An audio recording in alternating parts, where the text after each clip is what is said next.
Is Married at First Sight's Emem Obot's new relationship with childhood friend Brandon Williams for real, or is it a show for the cameras?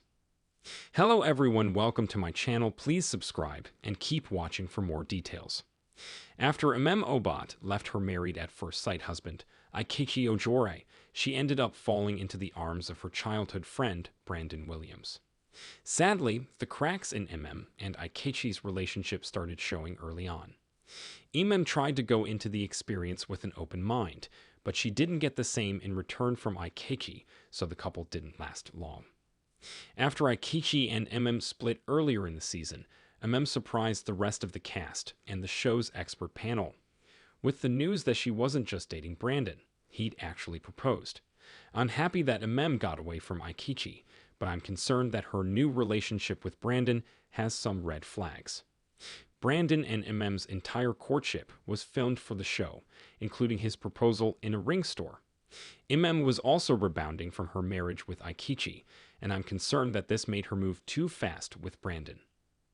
Emem and Brandon moved too fast.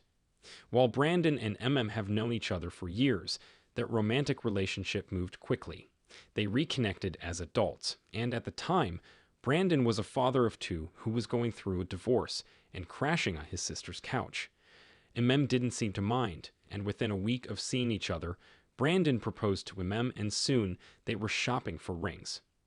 Despite being on a show about marrying someone sight unseen, Emem's willingness to move fast with Brandon is concerning. While there's no doubt the two care for each other, they should slow down and get to know each other without the pressure of the show before they get married.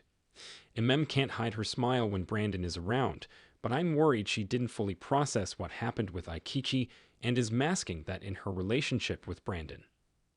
Brandon has a dominant personality, and he is Emem's protector and defender.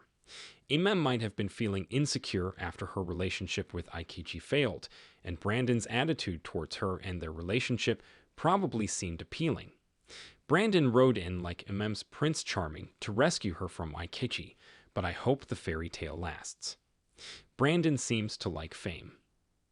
From the moment Brandon strode onto our screens, it was clear he had feelings for Emem. Their chemistry sizzled, a stark contrast to Emem's experience with Aikechi.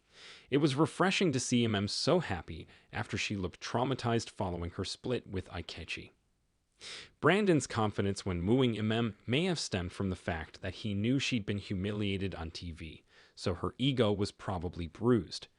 Brandon's interest in Emem boosted her confidence and made her feel like she wasn't the problem in her marriage to Aikechi. She's in a vulnerable spot, and it might not be the best for her to jump into something new. I can't help but feel like Brandon loves being on the show, even when he walked on stage at the reunion. After Aikechi refused to shake his hand, Brandon happily squealed that he'd won a bet, pumping himself up even more. He said he'd made a bet that Aikechi wasn't man enough to shake his hand and won. It was slightly immature of him, and it made me think he might have ulterior motives. Brandon tried to marry Emem at the reunion. After bounding onto the stage with the thrill of winning his little bet, Brandon went hard about how much he loved Emem. The show's experts expressed their concerns that this might be moving too fast, but Emem shut them down when she said, "Experts, I need you to understand that this was the level of commitment I was looking for." Emem says she's experienced nothing but love and consistency from Brandon, so she has no doubts about him. Then, Brandon ruins everything by jumping up and asking for Pastor Cal Robertson, one of the show's experts, to marry them on the spot. It's an awkward moment because Pastor Cal isn't having it. He agrees they can talk about it off camera, but he doesn't go through with the stunt. Brandon's actions here make my suspicions even worse, since he seems like he wants to put on a show, not marry the love of his life. Now that the reunion has aired, we'll get some glimpses of the participants' lives today when the Married at First Sight Where Are They Now? It's Vow or Never special airs, so I'm hoping to see Brandon and Emem are in a healthy partnership. They're both private on social media, but I think fans deserve an update on where they stand. Here's hoping they can deliver.